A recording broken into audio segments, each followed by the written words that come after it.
How's it going? Welcome everybody to Security Happy Hour here on cyberwarrior studios with me, cyberwarrior, and today we have Amanda Berlin at InfoSister on Twitter and Frank McGovern. Man, dude, I don't think I've ever seen you with a beard. That is awesome. I'm loving I it. know. Like every I'm image I going see of you, you got the military shave going like I used to have. It's fantabulous. I love it. But saying that, we're gonna get started. So I don't know if you two have watched any of my other episodes, but the way this usually flows, we do an introduction as far as kind of where you got started and what you're doing now, and then the conversation just kind of flows from there. So I usually try to base, questions or just the conversation around your backgrounds, right? So what you're doing now or what you've done, or even, common news, whatever is big right now. Privacy is always big for me. There's a lot of malware and a lot of other stuff out there in Is healthcare. this streamed? Was that? Is this streamed or no? Yes. It is. It is. Okay. Right now on YouTube Live. And then when we're done, I also rip the audio and put it up on my podcast. So, Okay. and my podcast is available everywhere. Was the tweet you sent out earlier? Did that have the YouTube? Because I can like. I just sent another one. Actually, you know what? Did I send it? As people are watching. Yeah, right? man, no, we're live right now. 100,000 people. I need you to give it to me. I No big really, deal. hey, we could be live. Right now. Let me do this because I actually there it is. Let me tag you guys in this. That way people can see. Info SYS at Frank. Tweet. It's funny because the background for this is messed up. Twitter's weird. YouTube's weird the way it does things. But that's okay. So, anywho, let's get started while we're doing this and you guys can, share and all that other fun jazz. Alpha Cybersecurity is here. Makeshift is here from Twitter. How you doing, Makeshift? How you doing, Davin? To get started, Amanda, why don't you kind of give us a rundown on, I see a lot of your tweets ever since I was even going under STS Pittsburgh, and I've been following you for a while. So you've been doing a lot for the industry. So kind of give us a rundown. How'd you get started and what you're doing now? So I got started in tech when right after high school. I really didn't have any interest in it. I kind of it was my backup career. So did help desk for a while at some ISPs and hospital, and then kind of worked my way up through like sysadmin, net admin, and then finally realized there was an entire industry around security. I had been doing some security stuff anyways. I just didn't know you could get paid for it. So Dave Kennedy actually came and did a pen test because he's local to me kind of before Trusted Sec was a big thing, and gave me my first ticket to DerbyCon, which was DerbyCon 2. And I kind of just fell into security after that. Really shifted my focus from networking to security, and moved through doing I did some network security stuff, and then I worked with Splunk for a while, and now I'm at a startup called Blumira, and we have a custom written piece of software that implements IR playbooks with a SIM. So that's what I'm doing now. I also wrote the Defensive Security Handbook about 3 years ago now, and we're working on a second revision of that. I'm a co-host on Breaking Down Security. I am the CEO of Mental Health Hackers, and that's coming up on 2 years. Yeah, that's the short version anyway. Short with as much as you're doing, that's still long. But no, it's awesome to see. It really is, because I get it. There's a lot of things that we can do in security, and some people do the offensive, some people do the defensive. Then you have OSINT. There's so much out there. But to see you getting involved with the mental health side of things, to see you getting involved with, just everything that you're doing, writing, the defensive books and things of that nature, which is something that up until I'd probably say the last 5 years, we didn't see a lot of, right? There wasn't a lot of blue team or defensive books out there. Like, there was no way to learn SIM unless you sat down in front of a SIM or paid thousands of dollars to, HP ArcSight or QRadar or whatever to get training on it. So with these books coming out and the people able to go on, and you even look at Security Blue Team, who's trying to do a lot for, that side of things. It's amazing to see. Now don't get me wrong. I still think to do one side, you have to be able to have a general overview of the other. For sure. But this helps because somebody that wants to get into pen testing can get that general overview easily. They don't have to work as an analyst anymore necessarily. They can study what analysts look for. They can study what SIMs do or this, that, and the third. So it's very awesome to see. We started it. We wrote the entire thing for us 10 years ago. Right. So, when we were starting as sysadmins at a company that had zero security, like, we had to learn everything just doing it, right? We didn't know what the best practices were. We didn't know, exactly what was the proper way to configure everything. And I just didn't, there was no one you could either go a mile wide or deep or whatever, but there was nothing a mile wide that kind of showed how to build a security program and just like, what should a secure network look like? Or what should a secure Windows implementation look like? It was just all like piecemealed stuff everywhere. And it was just something we wrote that we would have really appreciated like when we started. And that's crazy because like you look at STIGs and the way the military kind of does things where, hey, you have to turn all these settings off. And I kind of look at it as, why is this not in corporate, right? Why are good security practices not given to private sector? Because if you look at it, our critical infrastructure isn't run by the government. It's run by private companies. Your electric grid, your gas, your everything. So the same type of, hey, these are great security practices and we need to put them on, military unclassified systems. So it isn't even anything that holds, secure data. Yet we weren't initially giving that information to private sector. And it's like, why? Like, you know what I mean? So it's good to see what you guys have done and how the field has been progressing. But before we get any deeper in that, let's get Frank's background and kind of what you're doing now. Again, you're another one. Look, dude, I'm still trying to get past the beard because it's awesome. But it's that COVID beard, man. That's what it is. Yeah, wait till you see him in like a year at the conference.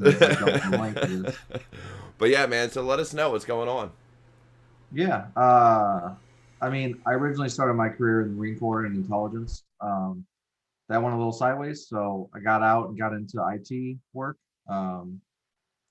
Then I kind of went down the help desk path as well. While I was working on help desk, I was doing my degree, which was in information system security. And then I was really down the path of really want to do like routing and switching with Cisco and that kind of stuff. And then I became an infrastructure engineer and was really focused there. But then as my degree progressed, I was taking more security classes. And while I was, learning things, I was then poking around in the environment I was working in and bringing things up like, hey, we should do this. Hey, we should do this. As I was learning it and poking around and finding problems.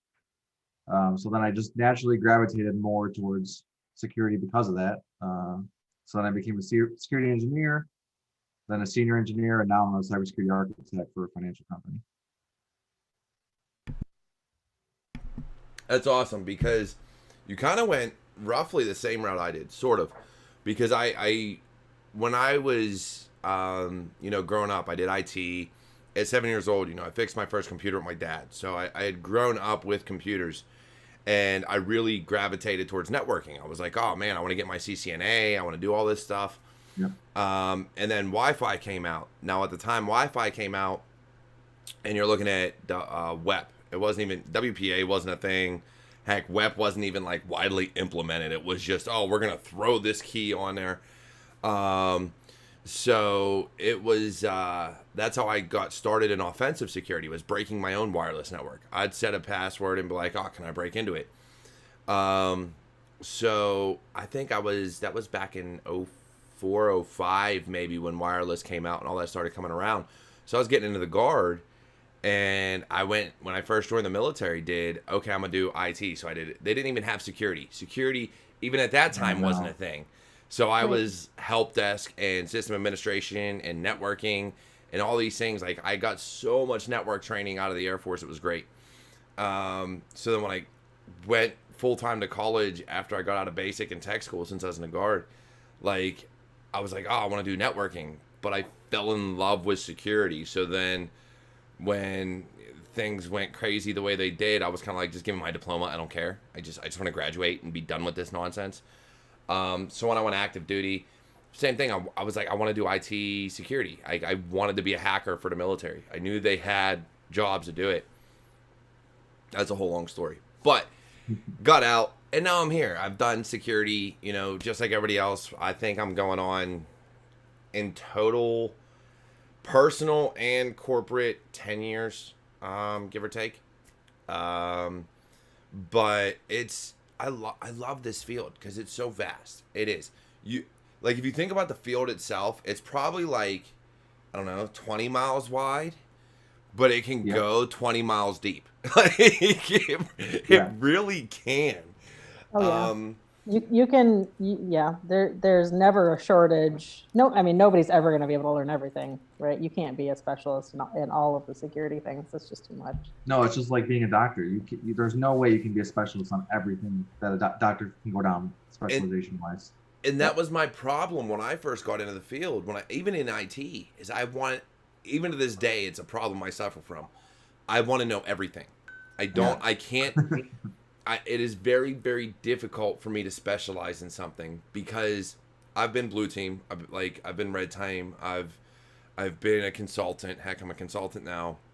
But that's why I also do these videos, because it helps me not only force myself to learn more, but then I can give whatever information people are looking for out to others. And that's why I do Security Happy Hour. It's because then I get people like you guys on here where, you know more than me in certain fields. Like, I'm not afraid to say there are smarter people than me. I know there are.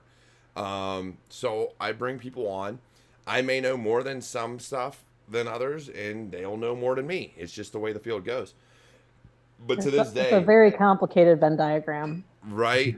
Of who knows what. To this day, I don't think I've ever finished a security book that I've bought.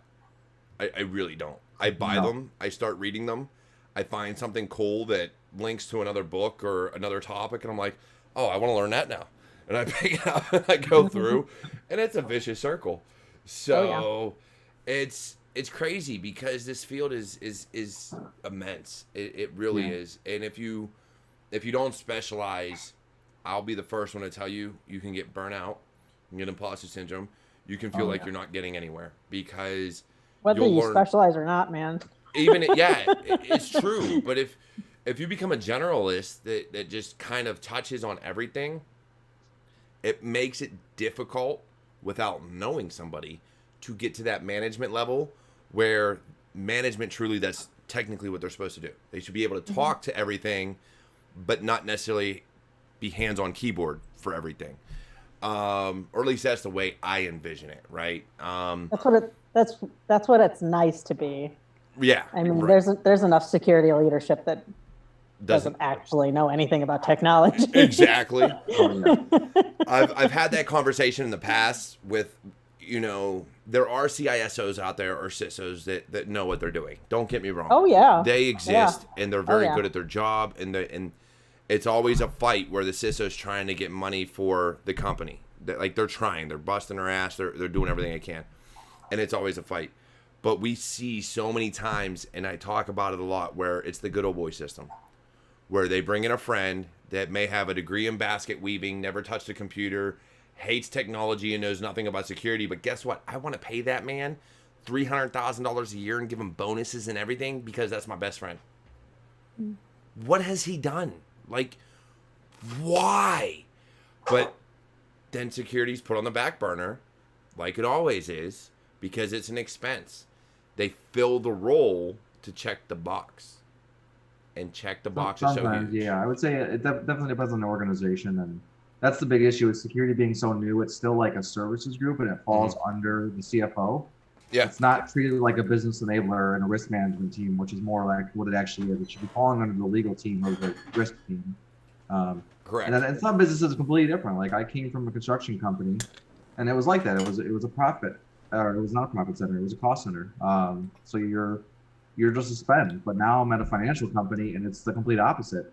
We're probably the biggest budget in the company Yeah. for our department, and there's a strong focus. I mean, I went from a 3.5 person security team to a 50-person security team. Yep. And I think it really depends. And what sucks is where it really matters. So beyond critical infrastructure, so you're talking electric grids and things like that. But when you look at the other companies that truly should put security on the forefront, you're looking at healthcare, education, and finance. Those three industries should always have security on the forefront, especially healthcare.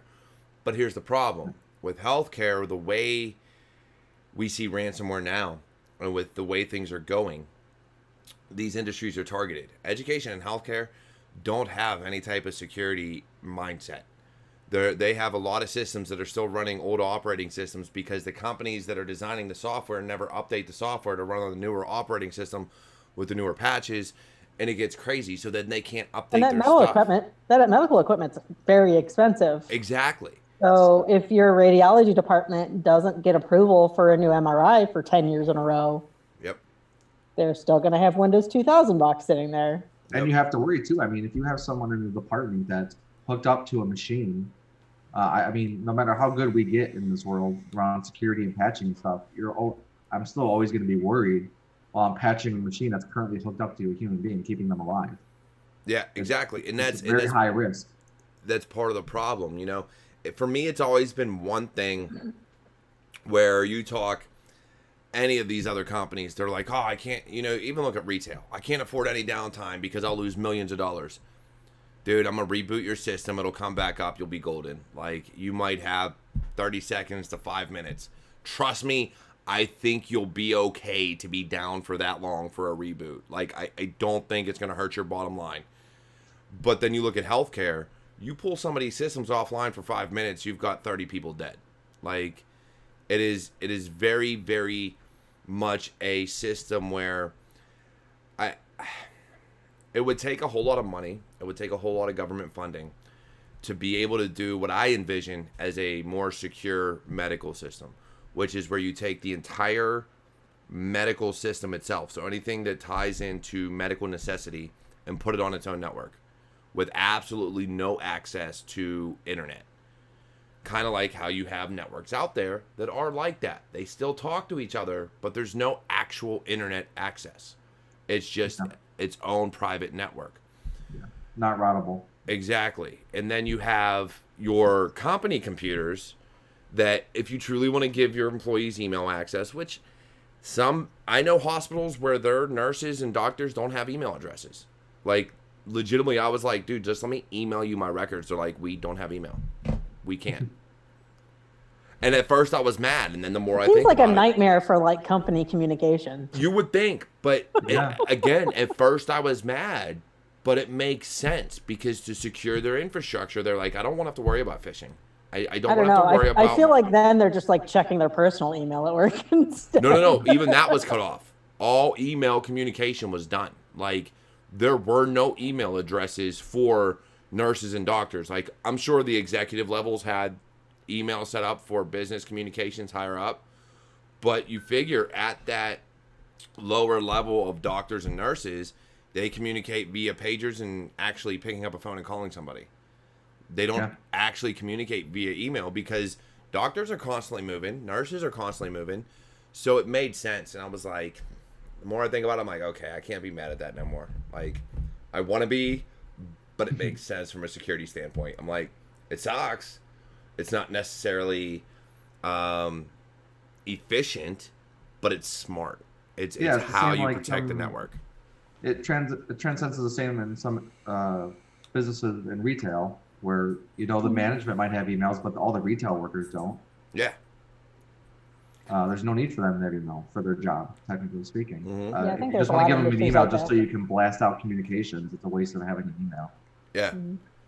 So it's crazy because I do ransomware, man. They've been hitting hospitals, and they've been hitting education, your colleges. You know, initially you heard about governments being hit, like within the United States. You know, Airports this county and was brought and down. local government. And, Yeah, you know, all these small little locals, police departments and fire departments, like all them. Now the biggest news has been hospitals and like colleges and stuff. And I look at it and I'm like, I always thought there was a moral code, like I did, with the exception of like nation state actors who are legitimately going after different countries for their own country. I always thought there was a moral code with the black hat side of things. Anymore, it's just all, you know what, these industries aren't going to give us money, so we're going to target here where they have to. Like they have to pay us. You know, the higher skilled, higher tier black hatters probably still do have that moral code. This is probably people, because you're not seeing really nation states kind of attack hospitals and stuff. Right. It's a lot more rare. And you're seeing probably more of the script kiddie type people, or sometimes you'll see probably a little bit above script kiddies, but they're still. They may not even know it's a throwing things out hospital. there. What's that? They might not even know it's a hospital. That's what I mean. So Yeah. the people that are better than script kiddies, they're still not at the level where they do enough reconnaissance. They just look for things that are available and they attack it before verifying what the environment is that they're going after. Well, there was one, I forget where it was at. I don't remember if it was in the U.S. or not, but there was a hospital brought down. The FBI contacted them and said, you realize this is a hospital. They immediately released the files. Like, as soon as they told them it was a hospital. So it leads me to wonder, are other people attempting this and letting them know what they're targeting? Or are they just getting scared, going off, not contacting the FBI, but maybe contacting some third-party consulting agency that a lot of us work for, and being like, hey, I've been hit with ransomware. Like, That reminds me of like someone was like, didn't Malware Tech post once where someone was like DDoSing the PlayStation Network or the Xbox Network or something, and he just like reached out and said, can you just stop? And they did. There's some story like hey, that. man, why can you just, does like, lay that off a little not bit? shock me that he would do that? Because he does. He'd be the one to be like, look, can you just stop? Like, I'm trying to play Call of Duty. Like, can you quit? I'm not sure if I'm wrong, but I'm pretty sure there was some story like that, or somebody sent. They just said why not? And they just sent an email or something saying, "Can you just stop?" And that they did. Yeah, because a lot of times, As long as you say please. well, and it comes down to a lot of it comes down to reputation, right? So if you are a big name in the industry, whether black hat or not, if people know you, and you're like, hey, look, just knock this shit off. Like, we know who you are. And they're like, oh, shit, okay. Like, let me stop now. Because if not, I'm going to get in trouble. Like, some of these script kiddies that are doing things, and I hate that term, but it's a valid term for some of them. They're going out, they're buying ransomware on Tor, and they're like, oh, it's going to cost me $100 to buy this. Okay, I'll buy it for $100. And they're jumping on Shodan, finding something that's available, Exactly. doing no recon on the device, and just sending it there, and all of a sudden it's a hospital machine, and that's it. Yeah. Or they're sending a phishing email. Well, I'll be the first one to tell you, SE Toolkit is fantabulous for setting up fake sites. But they're using something like that, and they're not doing anything. Like you said, there's no reconnaissance on what they're actually going after. They might send it to somebody's personal email, like, oh, maybe I'll get someone's personal computer just to test it out. And, you know, lo and behold, they open their personal email at work, and now they own the entire freaking network. Yeah, it's that whole spray and pray method. Mm-hmm. So it's crazy, though, man. Like, we do so much in this industry. I've talked to people, and I tell them, I don't think we'll never get to the point where we're ahead of the bad guys. There's too much bureaucracy. There's too much red tape. There's too much, oh, you can't patch this because of this reason. You can't implement this security measure because of this reason. And I get it. We have to enable businesses. We have to be at a point where businesses can still function because, anybody who does defensive knows the only real secure system is if it's unplugged in 6 feet of concrete on the ground and never turned on. Like, that's really the only secure system. There's no way to truly ever 100% secure a system. Wasn't there, I was trying to look up right now, wasn't there somebody who just came out and said they don't think security will be around in like 10 years or something? Oh, no. I know what you're talking about. Somebody came out and said there won't be security because developers will just do security well, and we won't need security anymore. Oh, I didn't see that one. No, that's basically what I think it was a she, and that's basically what she said was that we'll just get better at building technology that's secure, so we don't need security after the fact. She like 18 because like I can remember 10 years ago. No, it's like a CEO, like someone. We're still dealing with the same shit we were. There was someone from. She was from. She was from a security company or from like a big tech company like Google or like Cloudflare. I forget what she was from. I know what he's talking about. Yeah, and part of it was we'll get better at dev, right, and not have these insecurities. But then another part of it came down to, I think it was AI or machine learning. It was something where it was like, oh, we won't have security within companies anymore. It won't be necessary, or we won't need blue teams or whatever the case may be. And like you read it, and like part of you wants to be like that would be golden, but then the other part of you knows that shit'll never happen. I mean, I would be comfortable guessing 100 years, maybe. 100 years, you said? Yeah. Yeah, I can make that guess because I won't be here, so I'm wrong. You can come yell at my grave. That. Maybe in 50 years they'll figure out some way to make us live there till 130. I don't know if I want to do that. We'll all be under Skynet by that point. No. It won't even matter. I mean, not the way I treat my body. I won't be around for that long. I'm already part of Skynet and the NSA. And I'll hack for beer. Have you been paying attention to life? Do you want to be around for more than 100 years? God, no. No. Unless I'm a robot. That's the only chance I'll do it. Or a vampire. Either one.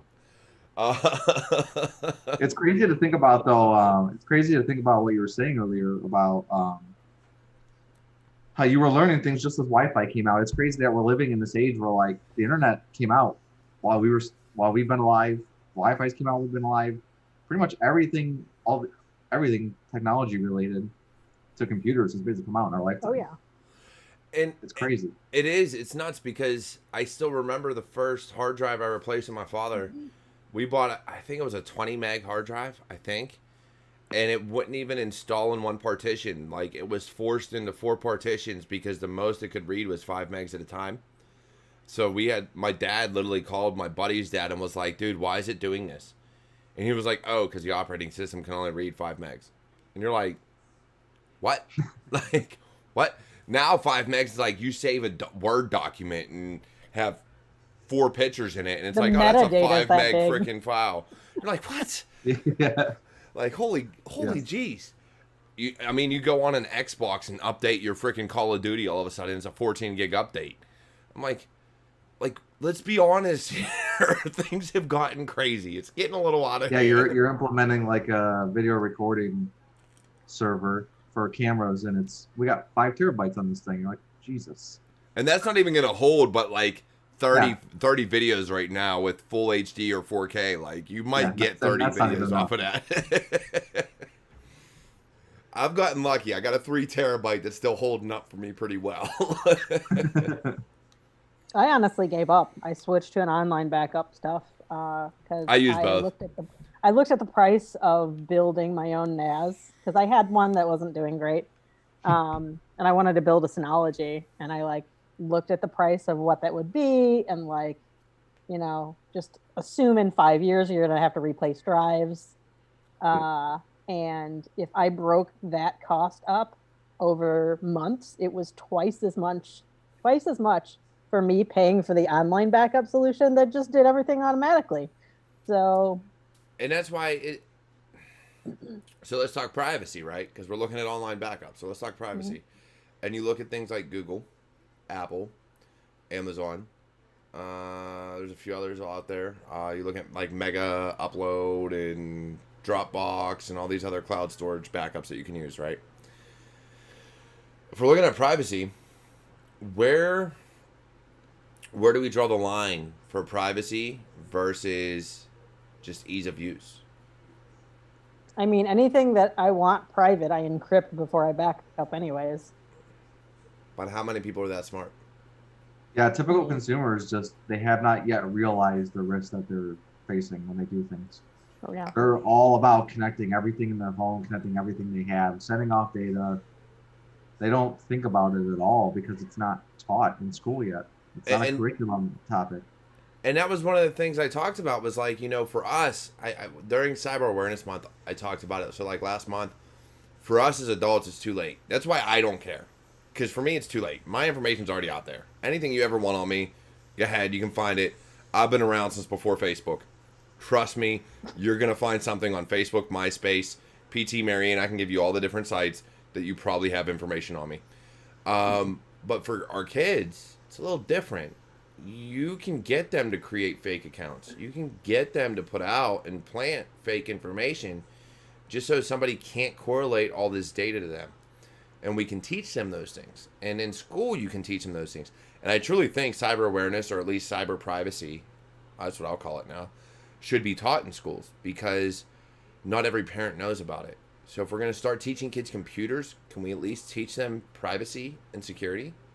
We should. My kids know enough to, teach the other kids at school. So I taught my son Python. He knows more about Discord bots and Discord and Reddit and all the things on Reddit than I do, and he's 12. I made him an admin on my Reddit so that he can implement things because it's like I don't have a freaking clue. I don't use Reddit. I just created it for CyberWarriorStudios. Nice. Go ahead, make it look cool. Like that's all I said to him. This falls back on that life skills class we've always said school needed. Like school never did enough to teach you about taxes and paying your bills and just life, being an adult. And that's that privacy stuff, cybersecurity can all go into a class like that. Yeah. And so when you're looking at it from an education standpoint, and we all know, I'm sorry, in America we have probably the worst education system of any first world nation you want to call it. I mean, we're pretty down there. Yeah, like we're pretty horrible. And I look at it and I'm like, there's so much we could teach kids, whether it's manners or how to be an adult or how to, there's so many things we can teach kids that it isn't that parents don't know, but if the parents weren't taught it, then they don't know. Some of them learn it too late in life, that they've already had kids and they don't figure it out till the kids are already in college. Like, oh crap, this is how I fix my credit or how I get a good credit score. And now us growing up in security, I'm not gonna lie, I teach my kids as much as I can, and they know I can see everything they do if I choose to. I have access to everything, so if I choose to go in and look, I have that ability, but I give them the privacy that they deserve until they prove that they don't. Joe Hella, Helle, I don't know how to pronounce that name, but he wants to know, Amanda, why you never invite him to anything.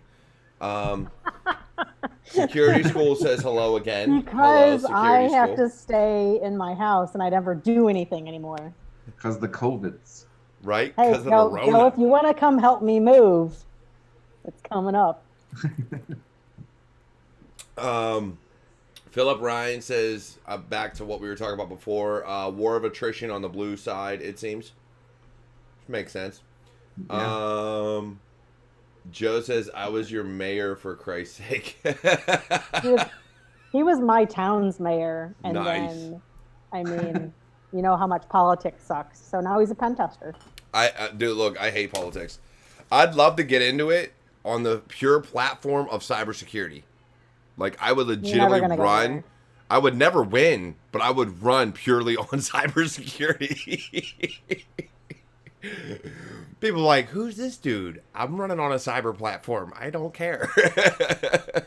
I know nothing about economics. Most voters now are single issue voters. They don't even care about everything else. So Mhm. you get enough people that care to vote for that. I know some I like Tammy Duckworth, for instance, in Illinois, but she mostly just sticks focused around veteran stuff. She doesn't really ever do other things as much as she should. Dude, that's awesome. What's even more awesome, and I hate to say it, is Joe was a moonshiner when he ran. And as this is happy hour, I cannot complain about that one bit, Joe. What are you drinking? I'm drinking Yingling. Okay. Ray, how do you just have those days ready? Are those just in your head? Have what? Ray posted in the chat. Oh. Where are you at that they have Yingling? Because people in Michigan always make me Look behind bootleg it him. across. At the Terrible Towel. Oh, right. That makes sense. Where Yingling came from, right? Came from Pottsville, PA. Yeah. Still the oldest brewery in the U.S. And, yeah, I'm actually a little bit away from Pittsburgh. But, yes, I am. I grew up in Pittsburgh. I'm not a beer drinker, but I was stationed in North Carolina, and that Yingling is one of the few beers I will tolerate. I I'm was stationed drinking in North wine out Carolina. of a can. Oh, look at What you. the heck Classy. is that? Because what is classier than drinking wine out of a can? How does it taste? With What a is It's not classier? great because I don't. It's not great because I don't like rosé. Okay, but does it But taste I like different? I like the can because the can's pretty. That's why I bought Can you it. tell it tastes different in a can than glass? No, I'm not a wine snob. Okay. I've drank very expensive wine and like $7 stuff from Aldi. I think it tastes the same, honestly. Well, it's Hey. funny that usually the cheaper wines win the competitions. They're great. Have you ever watched Yeah. the wine episode of Bob's Burgers? My No. favorite one. There's a wine train that he goes on, and like there's a spit bucket that you like spit everything into, and like he wins the competition because he could tell it was spit bucket wine. Hey, just an FYI, the only thing classier than wine in a can is wine in a box. Maybe if you're drinking it out of a straw. There you go. Do they still make wine coolers? Yes, That was my they first do. alcoholic beverage was a they wine do. cooler. Mine We- too. Really? Yeah. I'm not even mad. We really diverted from security for a hot minute, and I ain't even mad at Yeah. it. Hey, It's happy hour. We gotta talk about drinking. at some exactly. point. Ray, Frank, did you read that one? There's 281 days until Blue Team comes. Yeah, I was asking him how he just had it. He's got clocks for everything. Yeah, he said he has a Oh, no. countdown clock. You don't think we're gonna have to push it back, right? I am very hopeful. I'm really happy that we made the right call and didn't push it to September, October like everyone else did. And we just Agreed. said we're going late 2021 because we saw the writing on the wall and we're like, I didn't want to move it, have people get all ready to go again, and then have to move again. Like that just, it seems, especially for a first year conference, it seems Mhm. very, it seems just unprofessional. Apollo Wow, there you says go. hi. That looks just like my cat. She kept trying to come up, but I got her down. Yeah, I keep kicking him down. He doesn't want to stay down. Yeah. I'm surprised my dog isn't in here. All right. But yeah, I'm very hopeful, especially now with the 2 vaccine news that just came out. So Yeah. I'm hoping we are good by next August. So Joe says if it doesn't taste like candy, he won't drink it. I don't Yeah. drink wine, so wine gives me a headache. I think the Blue Team Con will line up well too with the vaccine push out because we might be one of the first physical conferences Maybe. that people are comfortable to go to again. But hopefully, You know by what the you time could the do vaccine is comes offer out. the vaccine at the door. Oh, now you're Am I talking. the need to only get in. look? Am You I got a one of government the? contact? It comes in your swag bag. Oh God, you got a government contact? We got to get this done. Who do I pay? Who has All right, money? Joe. Have a good night, man.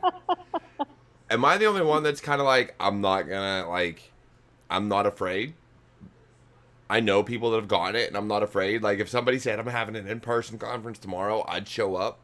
Like No, I'm not afraid of dying because we're fine not dying in our age group, but I am afraid of the long-term effects that I'm hearing people get.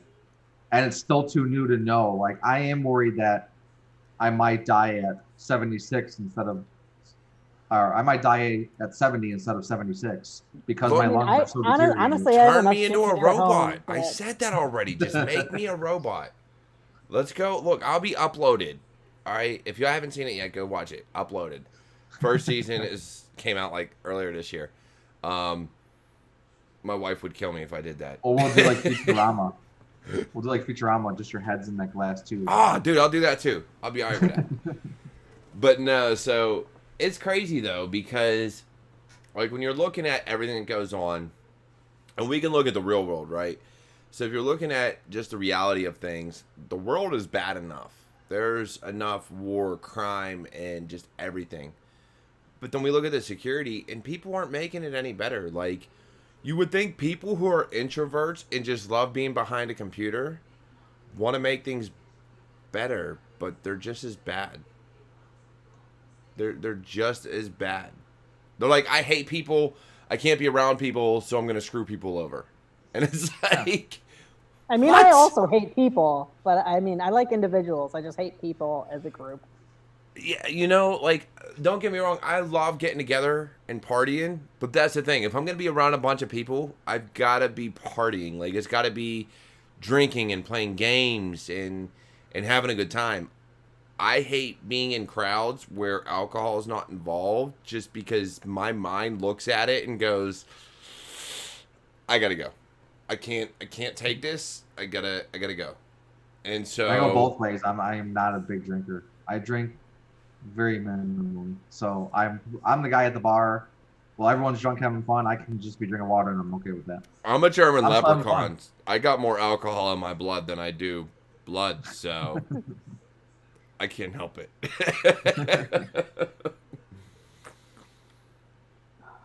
But I just look at it, and security bothers me because I love it. I love what we do.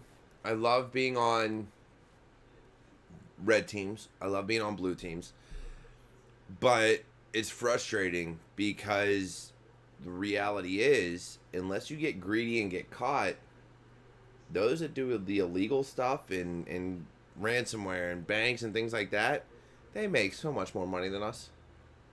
Oh yeah, sometimes you look at it and you're like, wow, they got this one company with a phishing email and they got $32 million out of it, and it was probably a couple hours of work and that was it on their side.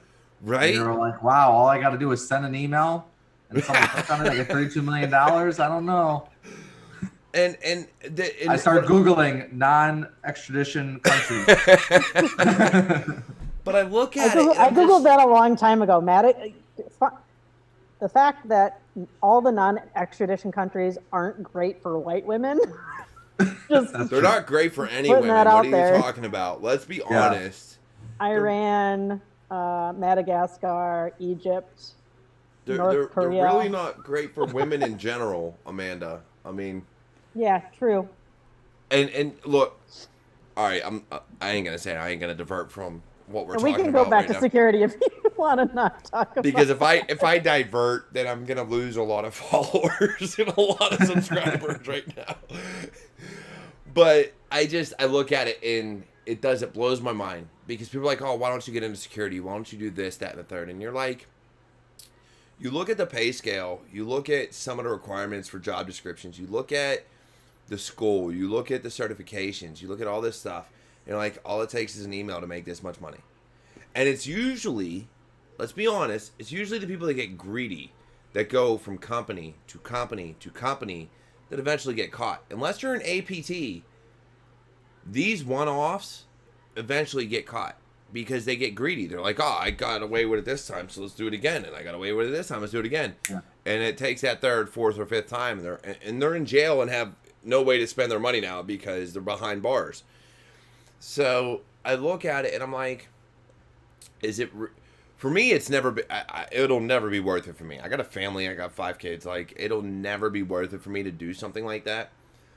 But it really makes you think, like, these companies are willing to pay thousands, if not hundreds of thousands and millions of dollars to release their data, but they're not willing to pay to secure their data so that they never have to do that. Yeah. And that boggles my mind. And like, oh, well, I got insurance. Well, your insurance only covers, I don't know, $100,000. And now you're putting out $2 million because you got to pay for all the consumers or all the clients that you lost their data. So you got to put out whatever information for them. Then on top of that, you got to rebuild all your systems. So you've got the time for that. Then on top of that, you've got your consulting agency or incident response or incident handling. So you got your time for that. You've already surpassed your insurance by that point. You've already surpassed everything else.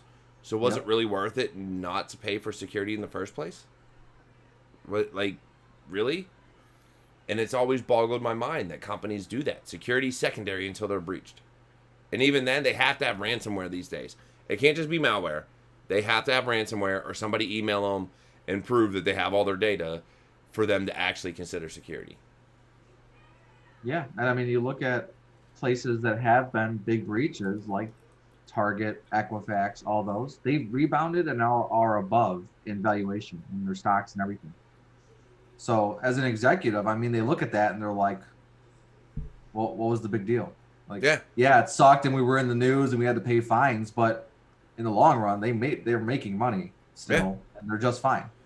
And you don't want to put, I don't want to put companies out of business per se. And I've talked about this with other people and everybody has their own opinion. I don't necessarily want to put companies out of business, but I think they need to be held to a stricter standard. I think these fines, I think whatever regulations they're imposing. So when you're looking at PCI, too many auditors are allowing check the box. Where, oh yeah, you had a vulnerability assessment. We labeled it a pen test, so you've been pen tested. But all it was you had someone scan your network and say they found vulnerabilities and you say you patched them. But did you really? Did you really?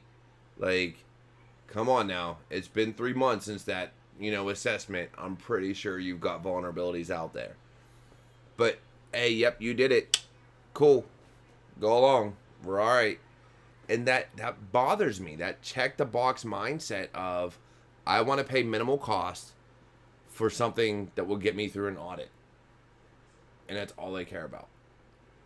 And they care about as far as their liability goes, and that's where insurance comes in. They want to cover as much liability as they can and then transfer the risk from there. And risk transference is huge. That's the vast majority of what they do. It does. It bothers me. As somebody who's done red and blue, that is one of the biggest things that will always bother me about companies. Is they don't care about the clients. They don't care about their employees. They care about that bottom dollar. And whatever is going to cost less to the company. Not what's going to be best for the company, what's going to cost less. I think we'll get better. We got to remember that, like we were saying earlier, stuff's all new still. Like security is 15 years old at this point. So like mature cybersecurity is maybe 15 years old or less. Actually, mature cybersecurity is probably less than a decade old still at this point. Oh yeah. So it'll get there. I am very curious to see where we'll be at the age when we're all retiring, like where cybersecurity is as an industry. I'm very curious to see where it is.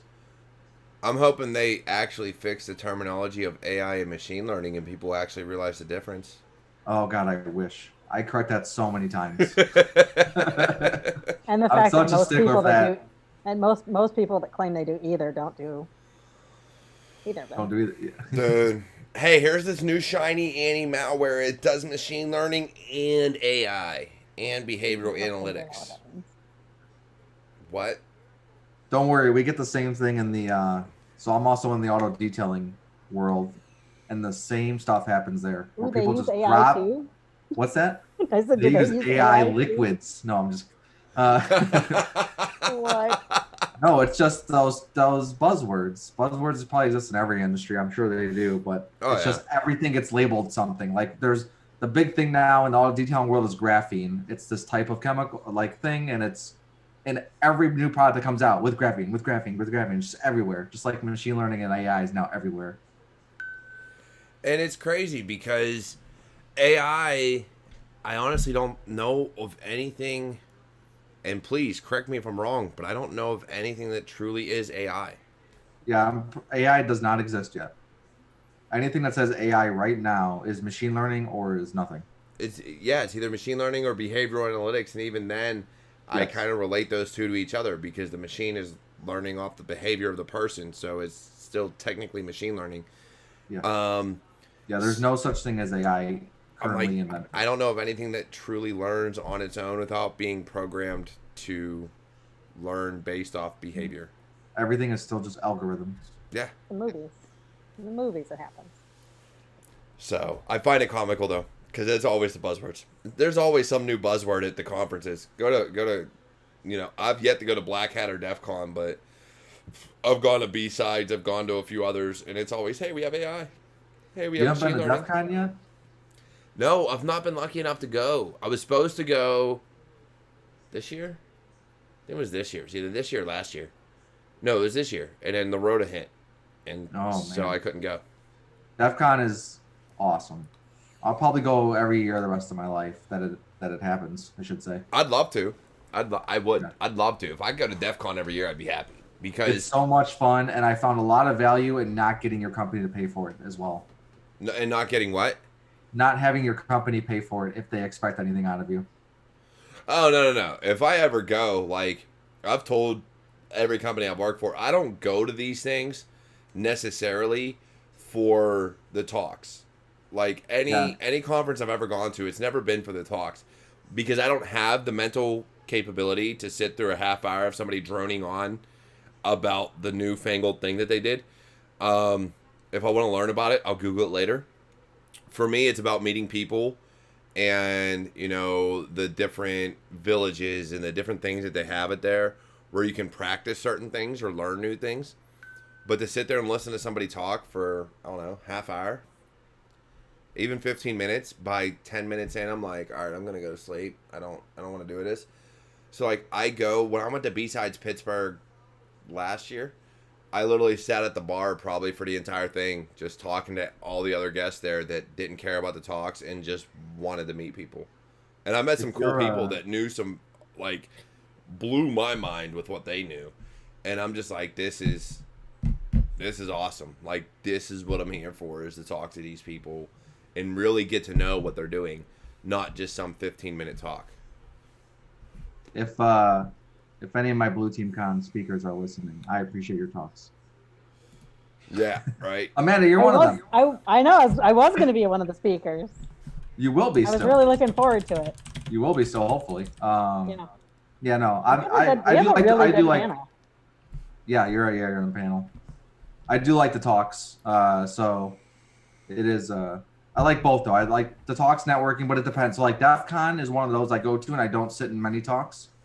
That's just pure networking and seeing everybody and talking about things with people. The issues that I'm having at my company with people, I find a lot of value there because there's so many people around and that's where everybody's there. When I go to local cons like DerbyCon I was going to and those are the ones I'll sit in talks. And I also like to sit in talks because I do live tweet the talks I sit in. So that way people that aren't there, if they don't want to watch the recording or there's not a recording or they just want a quick snippet, they can just read through my notes. Yeah, there's been a few talks I've sat through and they were worth it, right? For whatever reason, it was worth it to sit there for the 15 minutes to half hour. And they kept my attention. But just because of the way my mind works, it's always going. I've always got something else on my mind. Like, it's just nonstop. Even going to sleep, it's hard for me to shut my mind off. You know what the best thing for cons are? Adderall. How'd I know you were going to say that? It's seriously the best thing ever for going to conferences. But it gives me headaches. You're just fine from 7 a.m. to 2 a.m. You'll sit in every talk. You'll pay attention. Everything's great. Mm-hmm. Yeah. So it gives me crazy bad migraines. I can't do it. Really?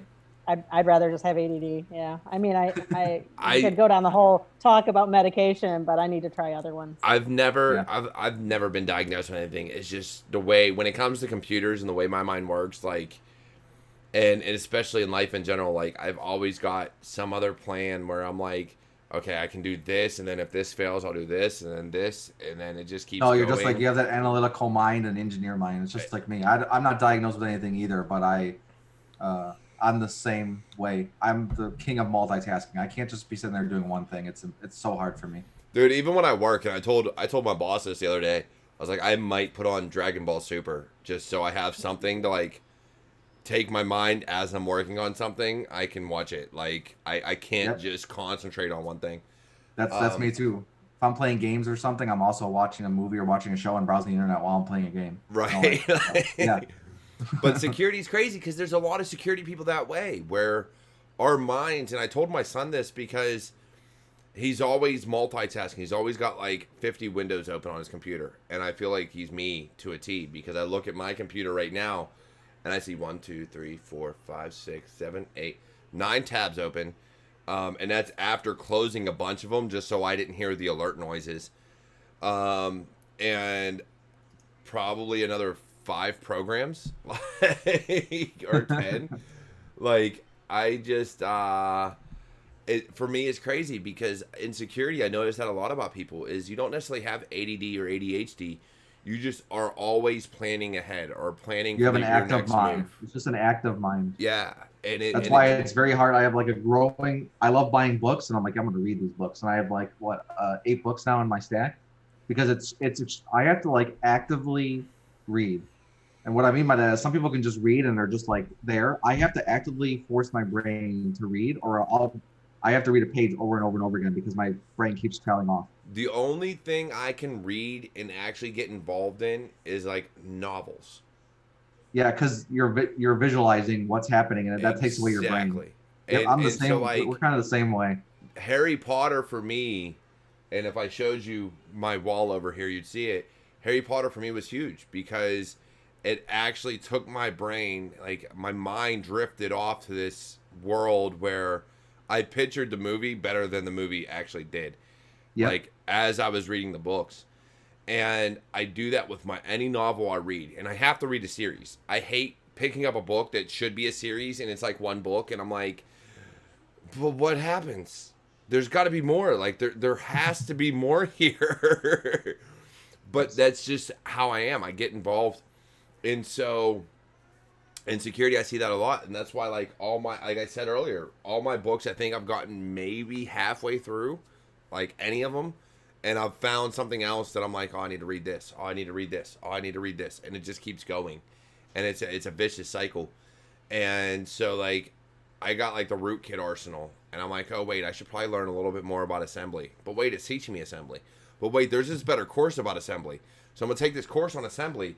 And then I'm going to go do this. And then I'm going to go do that. And it just, it never ends. And it's very hard for me.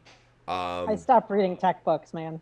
Oh, God. I can't do it anymore. I stopped reading tech books. I read all about like psychology and all that stuff. Because reading tech books puts me to sleep. I would definitely rather watch something and maybe read an article, but I'm not reading a full I prefer to be in front of somebody. So coming for anybody in security, that's a great thing to like convince people not to do. Look, I'll be the first one to tell you, everybody learns differently. Mm-hmm. And I have to, as many online classes they are, and everybody's like, oh, everything's going digital, you could do it online. If I am not in front of somebody to raise my hand and actually pull aside and ask questions and have an interactive conversation with, I will not learn. Yeah. It is absolutely impossible for me because you put me behind a computer and my brain cannot concentrate on that video that I'm watching. I have to like listen to one thing and do another. And so when I go back to actually answer a question, I'm like, wait, what did they say? Crap. That's the same as me. That's the same as me. I have to be doing the work. I even get bored reading a one-page blog post. I'll get like a paragraph down and then I skim the rest. I'm like, oh, I got the general gist of it. I'm out. And that's maybe it's the immediate gratification that we get these days, but I'm the same way. Like I read a title, if the title doesn't grab my attention, I'm kind of like, all right, screw it, whatever. Yeah. Like I don't even care. And then you get these titles that grab your attention and you start reading and you're like, this is stupid. So you skim through it and you're like, Yeah. All right. And like, I read it. I got it. I skimmed it. Yeah. Right. Yeah. Like move along. I got Cliff Notes. Yeah. But kids these days don't know nothing about Cliff Notes. But excuse me. It's crazy though. I gotta go put my kids to bed. All right, you can go put your kids to bed. It's going on 11. Look, this is why I do it at 10 o'clock at night, because then my kids are already in bed. Yeah, mine get to stay up super late on weekends. But that is late for my kids. They go to bed at 9 during the week. I give them an hour on the weekends.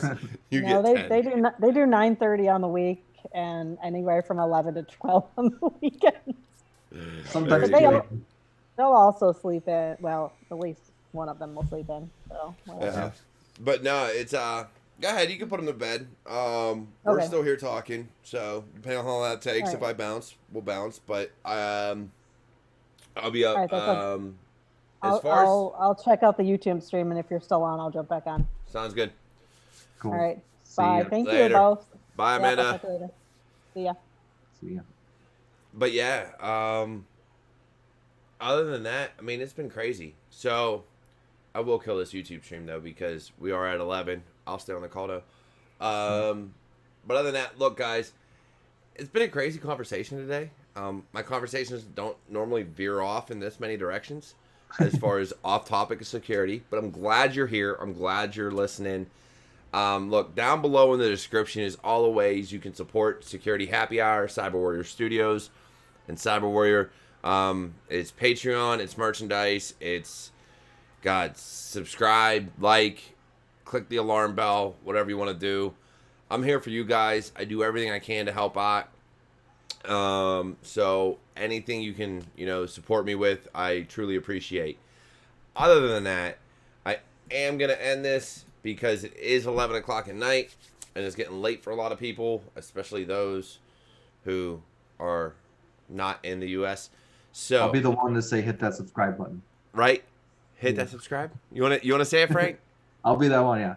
Don't forget to smash that subscribe button. There you go. All right, and I'll check all you guys out later. So have a great evening, and I will see you all next time.